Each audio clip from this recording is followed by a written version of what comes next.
नमस्ते मेरे प्यारे दर्शकों, आज हम आपको एक ऐसी चीज के बारे में बताएंगे जो भारतीय सड़कों पर बहुत ही आम है। आज हम इंडियन सड़कों के एक बहुत ही दिलचस्प पहलू के बारे में बात करेंगे। वो है हॉर्न ओके प्लीज, जो हर ट्रक के पीछे लिखा हुआ दिखता है।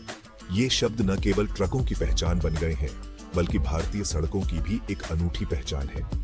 कश्मीर से कन्याकुमारी तक ये तीन शब्द हमारे देश के हाईवेज पर चलने वाले हर किसी के लिए एक कांस्टेंट साथी है। ये शब्द हर ड्राइवर के लिए एक संकेत है। क्या आपने कभी सोचा है कि इन तीन सिंपल शब्दों के पीछे की कहानी क्या है? ये शब्द कैसे शुरू हुए और क्यों इतने लोकप्रिय हो गए? मेरे साथ जुड़िए और जानिए हॉर्न ओके प्लीज के इंटरेस्टिंग इतिहास और कल्चरल महत्व के बारे में, जो भारतीय ट्रक आर्ट और सड़क संस्कृति का एक महत्वपूर्ण हिस्सा बन गया है। एक ऐसा फ्रेज जो इंडियन ट्रक आर्ट और रोड कल्चर का पर्याय बन गया है। ये फ्रेज न केवल एक संदेश है, बल्कि एक परंपरा और संस्कृति का प्रतीक भी है। हॉर्न ओके प्लीज की ओरिजिन रहस्य में डूबी हुई है और इसके पीछे की कहानी उतनी ही दिलचस्प है जितनी कि हमारे देश की कई पुरानी कहानियां। बिल्कुल हमारे देश की कई कहानियों की तरह ये भी एक रहस्य है जो समय के साथ और भी गहरा होता गया।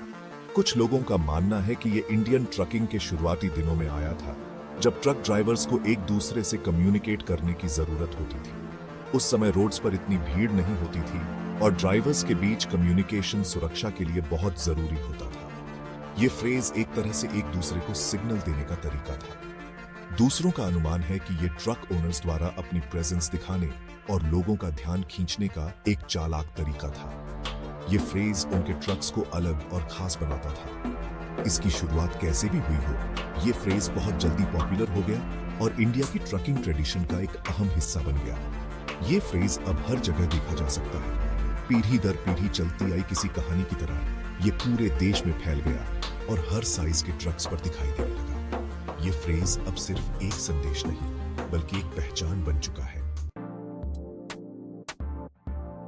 अपने रहस्यमय ओरिजिन के अलावा हॉर्न ओके प्लीज इंडिया के बिजी रोड्स पर एक बहुत ही प्रैक्टिकल काम करता है।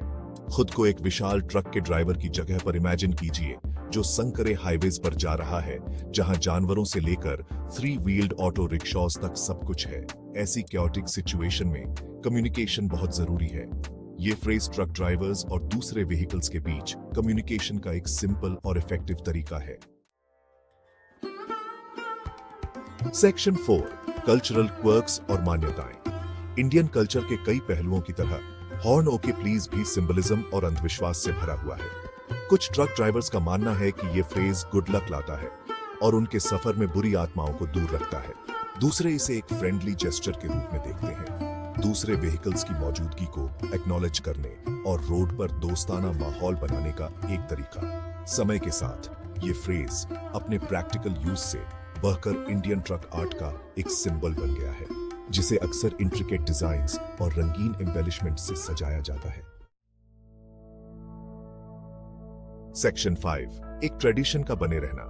मॉडर्न टेक्नोलॉजी और कम्युनिकेशन सिस्टम्स के आने के बावजूद हॉर्न ओके प्लीज आज भी इंडियन ट्रक्स पर एक आम नजारा है।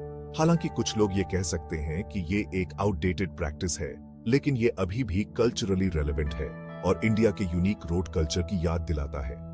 बहुत से लोगों के लिए ये फ्रेज नॉस्टैल्जिया की भावना जगाता है। उन्हें लंबे जर्नीज और इंडिया के हाईवेज के साइट्स और साउंड्स की याद दिलाता है।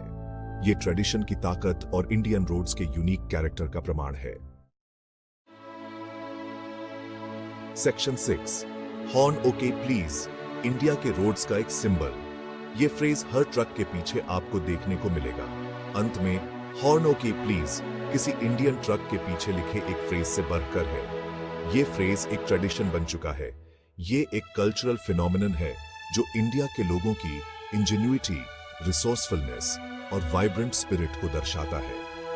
ये फ्रेज ट्रक ड्राइवर्स के बीच एक साइलेंट कम्युनिकेशन का तरीका है। ये कम्युनिकेशन के महत्व, ट्रेडिशन की ताकत और कल्चर्स की उस अनोखी टेपेस्ट्री की याद दिलाता है जो हमारे देश को खास बनाती है। हर ट्रक पर बने ये सिंबल्स और फ्रेजेस हमारे रिच कल्चरल हेरिटेज को दर्शाते हैं। तो अगली बार जब आप खुद को किसी इंडियन हाईवे पर पाएं, तो इस आइकॉनिक फ्रेज पर ध्यान दें। ये फ्रेज सिर्फ एक वार्निंग नहीं, बल्कि एक कल्चरल आइडेंटिटी का हिस्सा है। ये एक छोटी सी डिटेल है जो इंडिया की रिच कल्चरल हेरिटेज और एंड्यूरिंग ट्रेडिशंस के बारे में बहुत कुछ कहती है। ये फ्रेज हमारे देश की यूनिटी और डाइवर्सिटी को भी